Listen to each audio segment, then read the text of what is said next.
Yo, what's going on, you guys? Your boy Devvon Terrell, the living weirdo. And today, in this tutorial, I'm going to be showing you mastering. Now, unlike other mastering tutorials, I'm going to show you some simple steps where if you have stock plugins or just not much plugins, you can follow along with me and learn the skills in order to master your song. So let's get right to it. All right, so this song that we're going to be mastering is a song called No Hype featuring my guy Dax. It's one of my own songs. And I'm going to play you the unmastered record. Then I'm going to play you the mastered record. All right, so let's go for it. So first, let's play it unmastered. It's going to be very quiet, obviously, because this is an unmastered record. Then I'll tell you the mastered. So listen closely.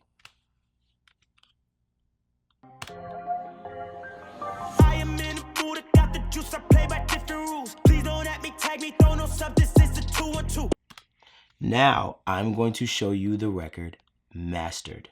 Listen closely. I am in the mood, I got the juice, I play by different rules. Please don't at me, tag me, throw no substance, it's a 2-on-2. Try to guard me, but I switch it up, I got some different moves. Same shit, new day, new friends, new bad. You can't find my style on eBay, though. This is something new, whoa, you can't wear the shoe. I'm going to show you how to get the record there. Okay, so quickly, right underneath this record, you see something that says Ref Mix. Now, what this Ref Mix is Everybody Mad by OT Genesis, which is a commercial record that's played on radio, etc. This record is already mastered, but I use it as a guide to let me know where my record is sitting up to a commercial record, whether it's too quiet, whether it's too loud, whether the kick isn't hitting enough. Everything. So this is literally my guide. The thing that you see right here says Ref Mix, Everybody Mad, OT Genesis. This is just my reference mix. This record sounds similar to my record sonically, so this is why I used it. So I'm going to play a little bit of the record so you can get an idea for it. So this is OT Genesis, Everybody Mad. I've been getting to the money. Everybody mad. I think I'm getting too much money. Cool. Now I'll play you a little bit of mine again. I am in the mood, I got the juice, I play by different rules. Please don't at me, tag me, throw no substance, it's a 2-on-2.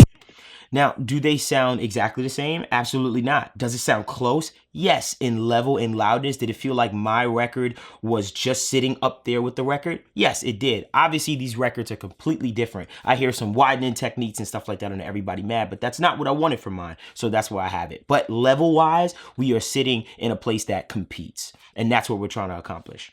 So let's get right to it. I'm going to show you how I got to that level.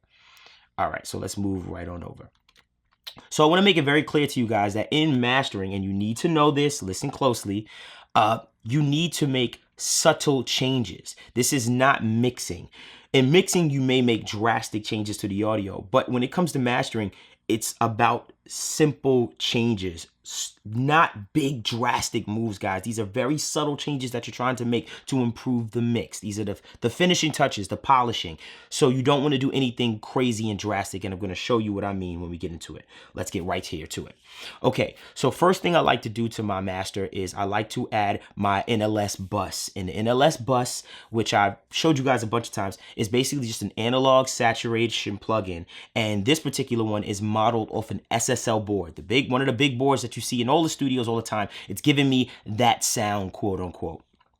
It has 3 different settings, like I've shown you before. Spike is an SSL board, mic is an EMI board, and Nevo is a Neve board. All 3 of these boards have 3 different characteristics, but for this particular song, I like the Spike SSL sound on this, and that's what I went with. So I'll just go bypassing and enabling it and letting you hear what it's actually doing.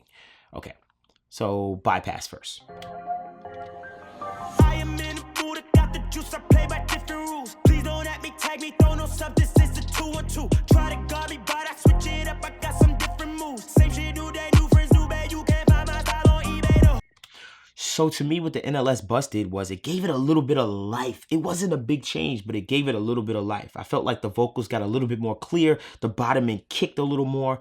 Very subtle, very simple. That's mastering, okay? It's about making small changes. Let's move on.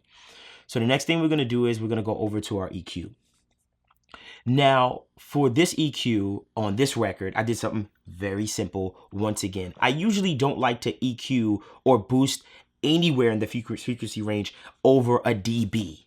yes, like I don't like to add too much things to this record as far as mastering. You don't want to make big moves. I can't stress that enough. I just want to do subtle things. If you have problems like that, you need to go back to your mix and fix that. So very, very subtle moves you're going to see. So at about the 8,000 hertz range, I did about a dB boost at the 8,000 hertz range, which gave my mix a lot more air and clarity. Then in the 1800 hertz range, I gave about 0.7 of a dB of a boost, and that gave my vocal a little bit more clarity and open it up. These two spots in particular I usually like to attack because, let's be honest, you can never have enough vocal, right? I like to just boost there just to get a little bit more clarity, these two frequency ranges. Usually in most mixes, I will boost around in, let's say, the 60 to about 100 hertz range, just a dB, just to get a little bit more kick, but my kick sounded fine, so I didn't do it. Once again, subtle changes. Do not do it just to do it. Listen to your record, compare it, and see. So before and after, I'll keep punching it out so you can see what the EQ did. I am in the mood, I got the juice, I play by different rules. Please don't at me, tag me, throw no substance, it's a 2-on-2. Try to guard me, but I switch it up, I got some different moves. Same shit, new day, new friends, new bad, you can't find my style on eBay, no. This is something new, whoa. Once again, a little bit more life. The vocal got a little bit more bright. Everything just kind of stood out a little bit more. Love that. Very subtle change, but I notice it. Okay, next thing we're going to move on to is this beauty right here. And just to let you guys know, for my mastering, once again, I like to use a lot of analog saturation. So this is one of my favorite analog saturation plugins. It's called the Fabfilter Saturn. And basically what this thing does is it just gives you an analog sound. There's a bunch of presets in it that say clean tube, warm tube, broken tube, clean tape, warm tape, etc. It gives you all of these different types of characteristics that you can put right on your master and just gives you an overall sound of the analog. In different characteristics depending on what preset you use. So for this particular song, I used a preset called Clean Tube, which you can see right here, and I'll bypass it back and forth so you can get an idea of what it's doing. So. I am in the mood, I got the juice, I play by different rules. Please don't at me, tag me, throw no substance, it's a 2-on-2. Try to guard me, but I switch it up, I got some different moves. Same shit, new day, new friends, new bad, you can't find my style on eBay, no. This is something new, whoa, you can't wear the shoe. Yeah, I will let you rock.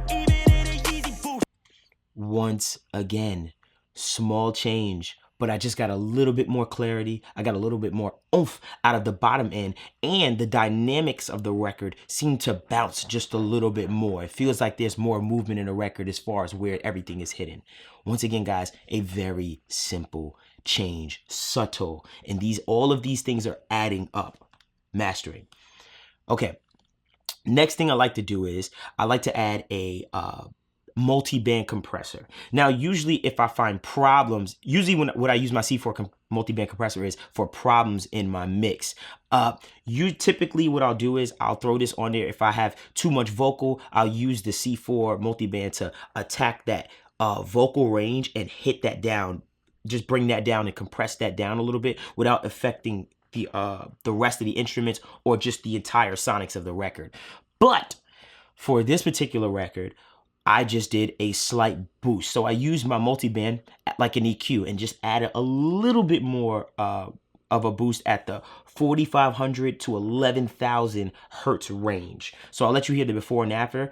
This is going to sound so cool because you're going to hear the vocal in the whole song pretty much just kind of open up a little bit. So listen for that closely. So without, and I'll keep popping it back and forth. I am in the mood, I got the juice, I play by different rules. Please don't at me, tag me, throw no substance, it's a 2-on-2. Try to guard me, but I switch it up, I got some different moves. Same shit, new day, new friends, new bad, you can't find my style on eBay, no. This is something new, whoa, you can't wear the shoe. Yeah, I will let you rock, even in a Yeezy boost. Yeah, I move up like MJ. Very subtle, but you can hear, and you can run it back. You can go back and listen to this. You can hear the vocal just open up just a little bit, and it just feels so much better. It feels like the vocal has more life. Now realize we are just doing it step by step by step, adding subtle changes, and we're getting big results as we're adding one by one piece. Cool. So that was that piece. Now the secret, the one thing that all you guys are waiting for. how do you set your limiter, right, for your master? And basically, this limiter is what you're going to use to get your level, okay? Now, for me personally, I like to use 2 limiters. I'm going to show you this trick, but first, let's show you the first limiter, the most important limiter. So what I like to do to get my master is I like to see how far I can push it first, okay? So what I'm going to do is, you can obviously see that this limiter is at 14.3 is where I found my sweet spot at. So what I like to do is, to find the level, is I like to go to the loudest part of the song, right? And then I have my limiter all the way down, right? So I don't destroy my ears. I go to the loudest part of the song, which I can clearly see is right about here. And then what I'm going to do is I'm going to raise my limiter until I start to hear distortion. Does that sound crazy? Yes, I know. But this is exactly what I do to find out where I can't go, so I know how far low I want to go. So listen to this closely. So I'm going to raise this limiter until I start to hear distortion. So beware of this if you have headphones on. What it look like, yeah, everything is just what it look like, yeah, money in the bank, that's a good life, yeah, everything I got is mine, no hype, no hype, no hype. What it look like, yeah, everything is just what it look like, yeah, money in the bank, that's a good life, yeah, everything I got is mine, no hype. Night and day, great limiter. So you see what the limiter did. I raised it and I hit that plus 17 dB of gain, and you can see that obviously it just got squashed. There was distortion everywhere. Started to back off, and to a point where that distortion kind of backed off and it wasn't killing all of my dynamics, and I found it at 14.3. And you heard it yourself, I know you did. As I started to pull it down, you felt like right there, all of the noise and the distortion kind of stopped. So that's how I like to set my limiter. I like to push it to the max, see where it goes, and then back off slowly and find that sweet spot. Okay. Now, granted, I want to play back my reference mix to basically check, hey, did I catch it? Am I pretty much at that same level? So that's what I'm going to do right now. So I'm going to play some of the OT Genesis just to make sure. Heard you still cuffing, nigga, tell me what it is. You ain't paying no bills, buying no bags, buying. Cool. And now let's listen to mine. What it look like, yeah, everything is just what it look like. We're close. We're pretty much there. It's pretty much the same level. It doesn't sound like it's too soft. It doesn't sound like it's too loud. It sounds like it's sitting at a nice place that can compete with the commercial record, OT Genesis, everybody mad. Okay, so I'm going to break down to you my limiter settings if you're confused, so that you can set your limiter if you don't have this Fabfilter Pro L limiter, which I love and adore. Such a dynamic limiter, and really gives me a nice natural sound. Okay, so unorthodox realm. I like to set my attack on my limiter to the slowest possible setting. And I like to set the release to the fastest possible setting. Reason why I like to do this is because it gives me the most dynamics and the loudest possible track. This is very unorthodox. A lot of people probably don't do this, a lot of people don't do this, but I like to do this in my masters as a start. Now, it doesn't work all the time, but for my start, I like to crank it to the slowest setting with the attack and the fastest setting with my release. So basically what's happened is those transients aren't getting caught as quickly as opposed to if it was on the fastest setting. And with the release going fast, the compression, or excuse me, the limiting that's supposed to be happening is letting go so fast. So it's literally hitting those transients slow and letting go. Hitting those transients slow, letting go. That's basically what I have the limiter doing. So the transients are cutting through and it's also letting go. So that's why my kick and everything sound like it's just snapping really hard. And this worked for this particular track. This does not work for every single track. So that's why I have my attack super slow and my release super fast. You got it. You know it now. Another secret that you guys probably don't even notice is right over here. So on this particular limiter, which most limiters have, is an output ceiling. And what this ceiling is it's basically you telling the limiter, do not let my track go past this level. So for this one, I have it at not letting it go past -6 dB. So literally my peaks are hitting at -6 dB. That's where I have it at. But the reason why I do this, and now we can go on over to my second limiter, which you see right here. No limiter is perfect. Usually when you convert these tracks to MP3s, a little bit of that signal goes over the peaks that you assigned it to. So that's why you'll sometimes get clipping when you create the MP3. So that's the reason why I have it turned down to -6, just to compensate for the MP3 to not cross over that 0 and basically distort and show me red clips. The secret way that I really combat it and really make sure that this does not happen is I go right over here and I put on another limiter. Now, you see this limiter. I literally don't do anything to this limiter. I'm not upping the gain. I'm not doing anything like that. I keep the attack at about a medium to fast, and I keep the release at the same thing, about a medium to fast, okay? And basically it's catching those transients that are crossing over. So anything that even crosses over that -6, this limiter is going to stop it in its tracks, and it's gonna make sure, it's just an extra step to make sure and reassure that I am not gonna get any distortion and things like that when I hit when I convert it to an MP3, which isn't perfect. The MP3s aren't perfect. When you convert it, it's going to be, some of the stuff is going to be over that threshold that you actually assigned it to. Excuse me, over that ceiling that you assigned it to. So that's why I like to have this extra step. So that's what I like to do. So I'll play it for you one more time and let you hear it fully mastered. What it look like, yeah, everything is just what it look like, yeah, money in the bank, that's a good life. And now OT Genesis. Heard you still cuffin', nigga, tell me what it is. You ain't paying no bills, buying no bags, buying no heels. And that's how I mastered the record. One last thing I'll show you, just for people that just want the knowledge. You'll see right below here, I have the dither set to 16 bits. This is extremely important for a lot of reasons. I'll explain that more in another tutorial, but always make sure that when you're bouncing your records down to CD quality, which is 44 kilohertz, 16-bit, you throw on this dither, and it's very, very important. It's this little bit of noise that gets added to your signal when the bit depth is dumbed down, is downscaled down. Long story, just make sure you got it on. I'm not going to go into detail about that, but just know that you have to do that. It's very important that you do that. So guys, that's basically my easy way to master a record. As you can see, it wasn't much. I didn't do a lot of drastic moves. I didn't even do any stereo widening or anything like that.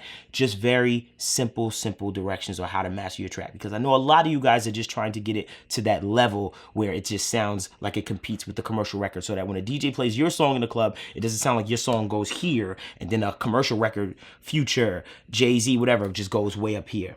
So that's the simple way to do it. You could take these skills and apply them to anything. Make sure you follow us on the Instagram. I'm going to do way more in-depth tutorials on this, so make sure you subscribe, like, comment below. Let me know what you think. Let me know if you have any more questions as far as what you heard and what you saw, and I'll see you guys in the next tutorial. Make sure you follow us on Instagram at HelpMeDevvon. Subscribe, hit the little bell so you don't miss a video, and I'll see you guys next time.